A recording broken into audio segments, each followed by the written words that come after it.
curse of the summit, the legend of Mount Everest night, fell over the Himalayas, and the icy wind howled like the infernal chorus of 1,000 unknown beings. In the dim starlight, Everest loomed, a silent, eternal monolith, hiding secrets that no man was meant to know. The cursed height.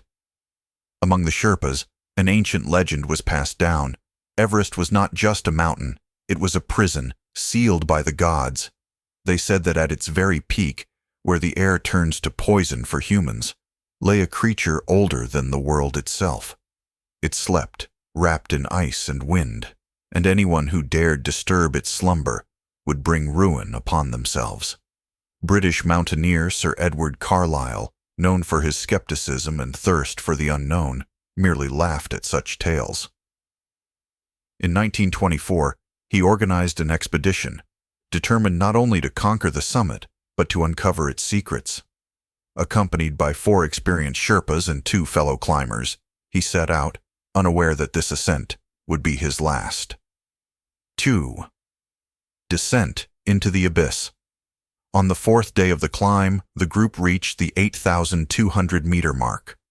Night caught them at the edge of the so-called death zone. Their campfires flickered like tiny beacons in the endless darkness. Carlisle felt a strange unease. The wind carried sounds, not just its usual wailing, but echoes of voices. They were indistinct, yet unsettling, as if someone was calling his name. "Do you hear that?" he asked his companions, but they only shrugged. That night, the first Sherpa vanished. His tracks ended at the edge of an icy ridge, and nearby, strange grooves in the snow suggested something enormous had dragged him away. The next day, the team pressed on, but fear had already seeped into their veins like poison. One of the climbers began to rave, claiming he could hear the whispers of the ancients calling him upward. When they set up camp at 8,700 meters, Carlisle noticed something strange. On one of the rock faces, a symbol had been carved, one that belonged to no known culture. Its lines seemed to glow in the moonlight. The eye that watches from the dark. At dawn, the last Sherpa refused to go further. He begged Carlisle to turn back, but the mountaineer was obsessed. He ordered the coward left behind and pushed onward with his remaining companions. When they finally reached the summit, a horrifying sight awaited them. In the center of the plateau yawned a black fissure, an ancient chasm in the ice, its depth unfathomable. A deep, rhythmic sound pulsed from within, like the beating of an enormous heart. And then something emerged from the darkness. It had no fixed form, shifting endlessly like a seething shadow struggling to take shape. Countless tendrils, like living smoke, slithered toward them, and from the abyss came a voice that froze the blood in their veins. "You have awakened me," Carlisle screamed.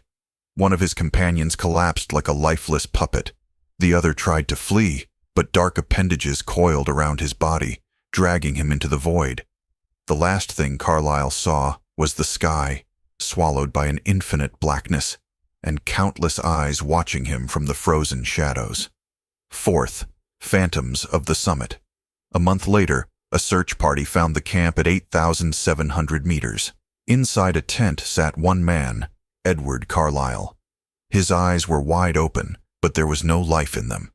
He did not speak, did not move, only stared into nothingness. From then on, he was known as the Madman of Everest.